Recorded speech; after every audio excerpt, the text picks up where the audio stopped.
L'azienda nasce l'8 dicembre del 2008, un po' con l'entusiasmo di partire e di costruire un prodotto da raccontare, dalla sua origine alla consegna al consumatore finale. Sono partito acquistando 5 capre, ho iniziato subito le prime esperienze di caseificazione e piano piano l'attività col passare degli anni si è strutturata anche grazie agli incentivi del piano di sviluppo rurale che mi hanno permesso di fare degli investimenti che diversamente non avrei avuto la capacità di fare.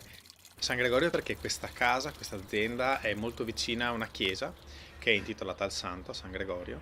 Questa chiesa è interamente affrescata all'interno e riporta le immagini della passione di Gesù. La cosa particolare è che tutte queste scene sono contestualizzate nel contesto della Pedemontana di Casteldaviano, della Pedemontana insomma.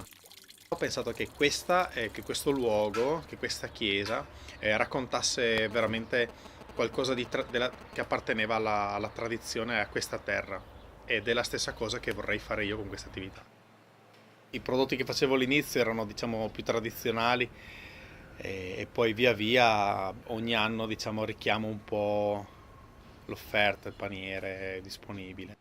Stiamo preparando un caprino con lo zafferano di Dardago, quindi la cosa interessante è poterlo raccontare. Dietro non c'è solo un caprino giallo che ha un gusto particolare più o meno gradevole al palato di ciascuno che lo vuole assaggiare, ma c'è anche una relazione, l'aver contattato chi produce lo zafferano, esattamente il produttore, di essersi incontrati, aver fatto delle prove.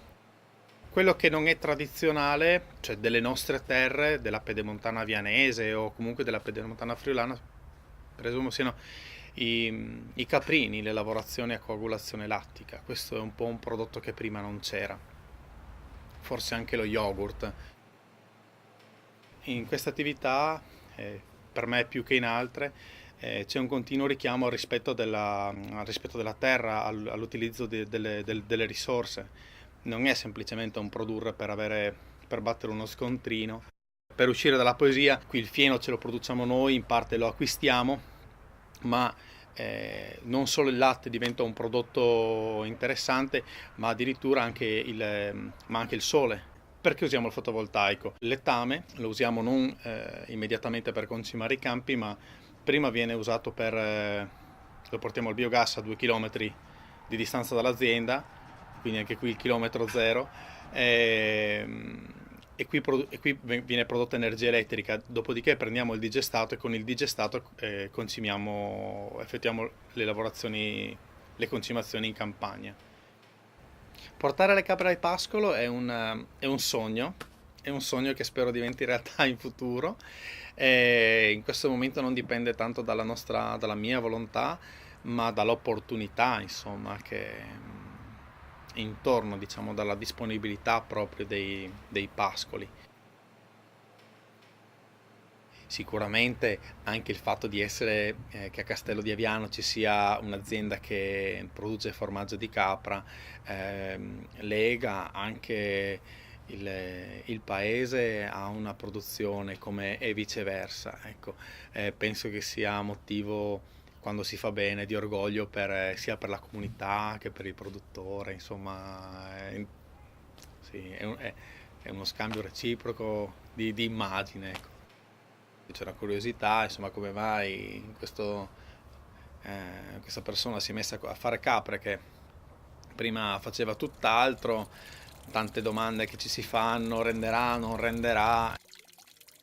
Mantengo, diciamo, qualche ora di istruzione durante la settimana nella scuola media. È una scelta un po' particolare, certo, ma non è neanche poi forse più così tanto originale, perché più passa il tempo, più vedo che ci sono ragazzi giovani che vogliono intraprendere, che mi vengono a chiedere ma come si fa a partire, ma dove faccio, ma come faccio, ma vorrei andare in malga. Le idee si sprecano, noi stiamo lavorando un po' sull'alimentazione degli animali in questo momento, migliorare la qualità del fieno, dare più concentrati, più granelle e usare il semi di lino per aumentare gli omega 3, gli acidi grassi a catena corta presenti nel latte, no? Da poco mi sono attrezzato con un furgone refrigerato e un carrellino frigo per raggiungere anche altri paesi, anche altri mercati. La difficoltà che si incontra è quella proprio di poter entrare nei mercati, nelle piazze. C'è tutto un iter burocratico che non tiene conto, diciamo, non guarda in faccia un po' a nessuno, si ha l'impressione che tu faccia filiera corta a chilometro zero. C'è il bando, ci sono i punteggi, per cui se vai al mercato da precario puoi anche tornare a casa il giorno stesso con tutto il tuo prodotto confezionato. E questa è un po' una difficoltà ed è di nuovo insomma anche una sfida, ecco.